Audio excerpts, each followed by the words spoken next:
In this lesson, we're going to talk about how IP addressing works in a multi-network environment. Originally, when we talked about IP addressing, all of the devices that we were communicating with were on the same local network. So how does IP know when a device is on a different network? So basically, let's look at our divided network here. We have the network management department, the accounting department, and the sales department. Each of those departments have an IP addressing structure that is unique to their local area network. Now, how do we know what part of the IP address differentiates between the networks? Basically, every IP address has a structure to it, and that structure includes a network component, and let's just take a network address that's up here. It has a network component, and it has a host component.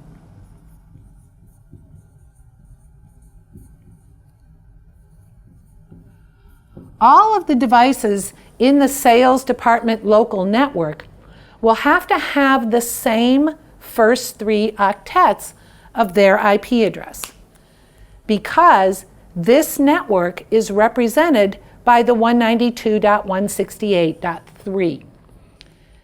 The individual host numbers, which are the last octet, will have to be unique.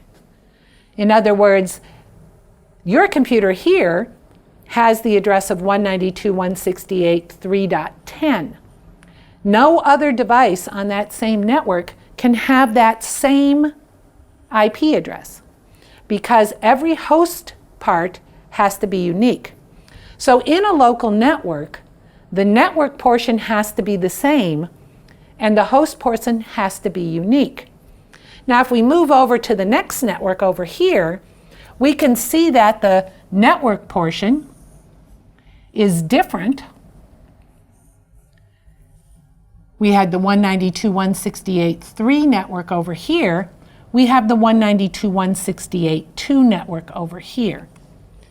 If I come over to network management, where I'm located, you'll see that I'm on the 192.168.1 network.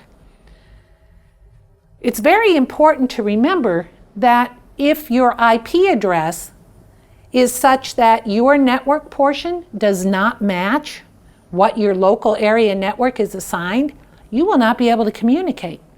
So if I accidentally grabbed a computer from over here and moved it over here, and I did not change the IP address, it would not be able to communicate over the IP network. So basically, in order to have an IP network, the network portion of the address must be the same for all of the computers on the local area network. In this video, we're going to take a look at Unicast IP transmission. So here we have host 172.16.4.1. It's going to send a Unicast packet. That's a packet where the destination IP address is destined for a single device, and it's going to send it to the destination IP address of the printer at 172.16.4.253. So the source IP address is 172.16.4.1, and the destination IP address of the packet is 172.16.4.253. So we can see here that the packet goes from a single device to a single device, in this case the printer. And by the way, a source IP address can only be a unicast. What we mean by that is a packet can only originate from a single device. In this case, the destination address is also a unicast, meaning it's destined only for a single device. In this video, we're going to take a look at broadcast transmission. So we have a packet with the source IPv4 address 172.16.4.1 and a destination IPv4 address of 255, 255, 255, 255. That's a special address, meaning it's destined for all devices on the network. It's known as a broadcast.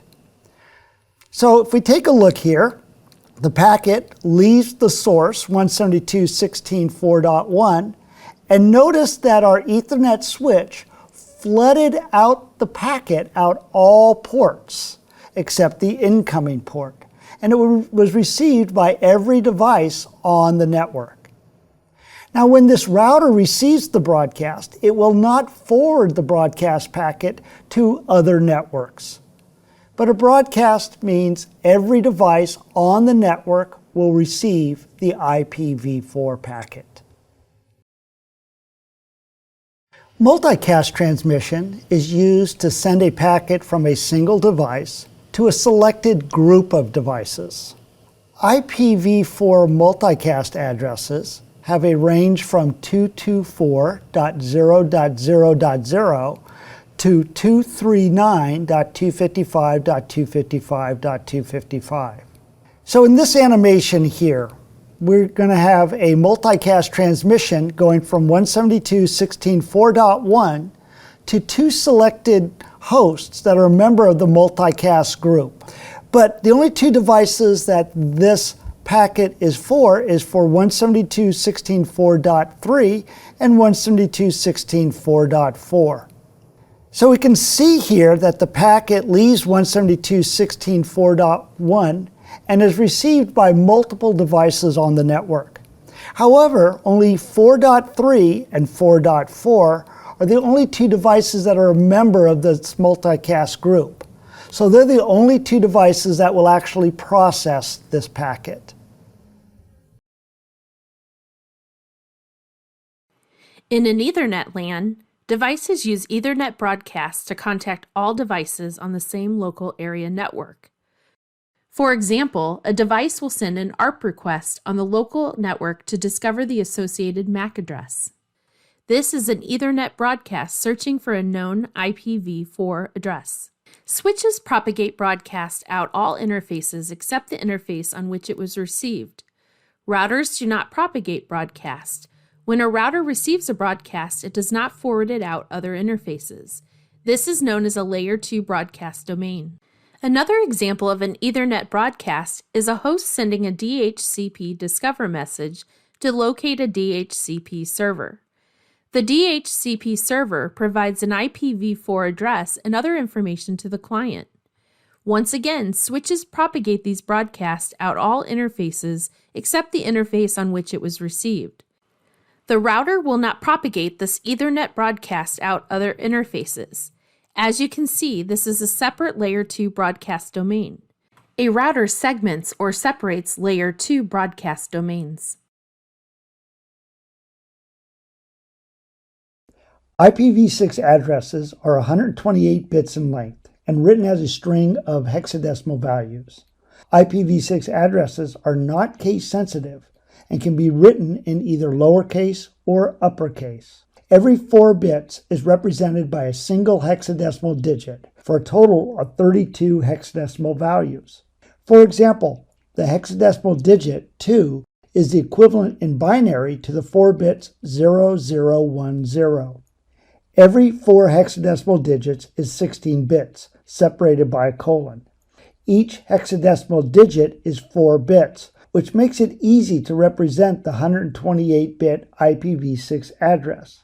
Each set of 4 hexadecimal segments is sometimes referred to as a hextet. When written with all 32 hexadecimal digits, this is known as the preferred format, which doesn't mean it is always the preferred way to display the address. There are 2 rules which can be used to reduce the number of hexadecimal digits used to represent an IPv6 address. The first rule to help reduce the notation of IPv6 addresses is to omit any leading zeros in any hextet. We are using spaces on each side of the colon to make it easier to read. In our first example, notice that only leading zeros have been omitted. Here is our next example.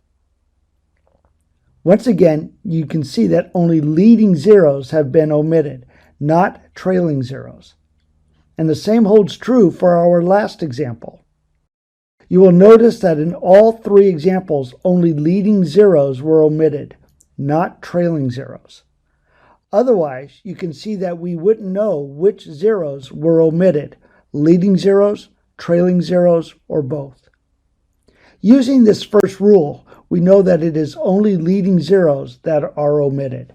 The second rule can be used to further reduce the representation of an IPv6 address.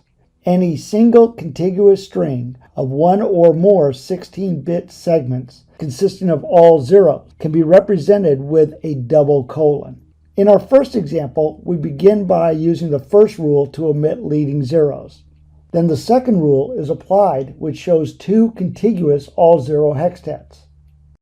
Applying both of these rules gives us the following compressed address. We are using spaces to better demonstrate the differences. Here's what the address would actually look like.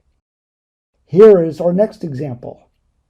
Again, we begin by omitting the leading zeros. Then the second rule is applied, which shows three contiguous all-zero hextets. Applying both of these rules gives us the following compressed address. And once again, here's what the address would actually look like. And now for our last example. We begin by omitting leading zeros. Then the second rule is applied, which shows four contiguous all-zero hextets. Applying both of these rules gives us the following compressed address.